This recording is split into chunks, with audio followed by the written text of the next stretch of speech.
Good morning. Thank you for joining me for another 5 good minutes with the Word. I'm Barry Bryson, and we're continuing our study of the book of Jude today.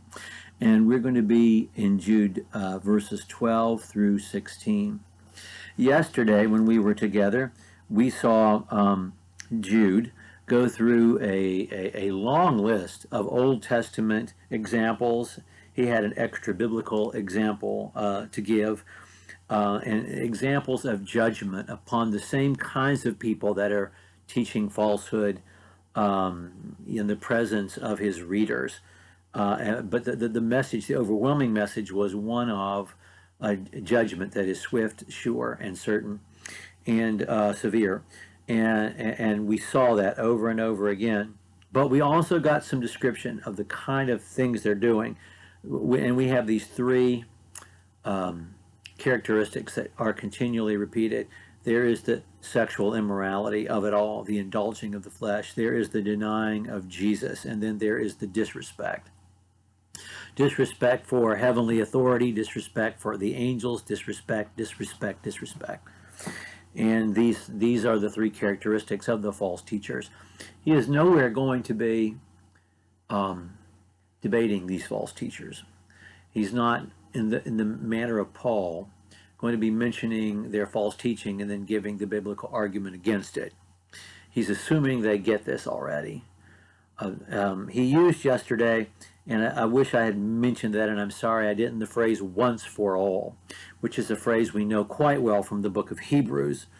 And the writer of the book of Hebrews would probably have been very familiar with Jude, I think, because he's addressing the same people at the same time. And I didn't mention the urgency of the time. So the early 60s are the time when, 64, when Paul and Peter are almost certainly executed in Rome. But it's also the eve of destruction for the city of Jerusalem. The series of events are already well underway that will bring to prominence the most radical group of the zealots. The Romans will have to leave the city of Rome for a while and then take it back after a siege, and will destroy the city of Jerusalem and destroy Old Testament Judaism forevermore. It will be destroyed, and it's going to be destroyed by AD 70. It's going to be destroyed. They have less than 10 years. They may have less than 5 from the writing of this book before all this happens. And so there is that sense of urgency as well. Let's read verses 12 through 16.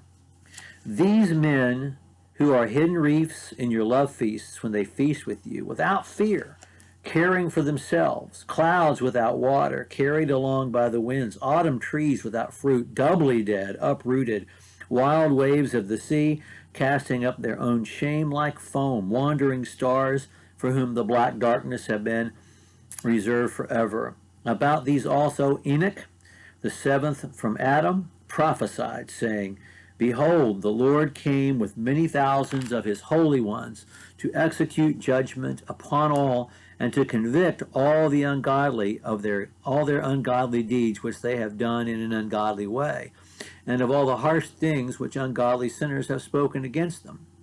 These are grumblers, finding fault, following after their own lusts. They speak arrogantly, flattering people for the sake of gaining an advantage. Okay, we had a bunch of Old Testament examples.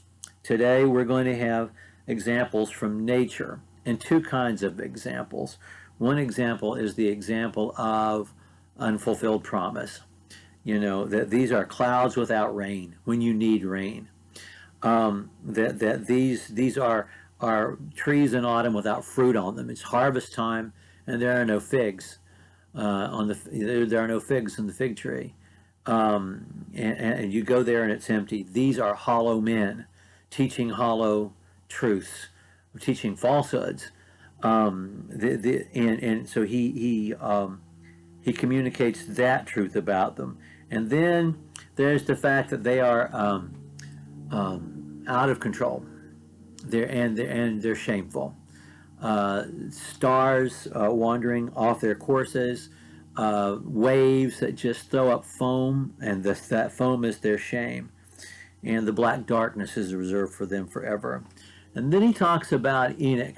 This is another reference to an extra biblical source. When we talked about the assumption of Moses and said it was a source that had been quoted, and the very quote that's here in Jude is one that we know from other sources, we said that piece of literature has been lost to us.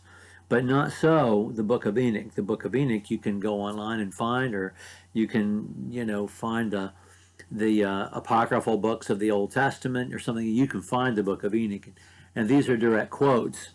Enoch is called throughout the book of Enoch as the seventh from Adam, beginning in Enoch chapter 1, verse 9. And then this extended quote that we have in verse 15, verses 14 and 15, come from the book of Enoch, chapter 60 and verse 8. So we know that we have this source that he's quoting from, and it is not a biblical source, but it would have been a source familiar to his readers. And all I can say about that are the things that I've said before, that using an extra biblical source is something preachers do all the time and writers do all the time to give examples. It just so happens that their extra biblical literature would have been about biblical characters. Think of it as sort of fan fiction, But I also believe that the fact that Enoch prophesied during his life has to be a fact, or it wouldn't be mentioned here, and that he would be essentially delivering the message that is reconstructed in this extra biblical literature, or this wouldn't be here. So I think we have the Holy Spirit's message to us that yes, Enoch did prophesy during his lifetime. He did speak to God, for God, to the corrupt people around him, and he gave them this essential message. The point that he is making is that from the very beginning, the people have been this way, and we've known this, and prophecy has told us that it's going to continue to be this way. He told us that these people had been marked out beforehand, and now he's making good on that observation by giving us examples of this from verse 5 on. And this is just another one of those examples. And then verse 16, these are grumblers, finding fault, following after their own lusts. Grumblers, fault finders, and people who chase after lust. 3, they speak arrogantly. They flatter people for the sake of gaining an advantage. That's what they do. So their speech is arrogant, and it's not just arrogant for self-aggrandizement, to puff themselves up in others' eyes. They have another sinister intent, and that is to make money. It always ends up being about the money. It just does. And this is about the money. Okay. We'll pick up with verse 17 next time. Thank you for joining me for another 5 good minutes.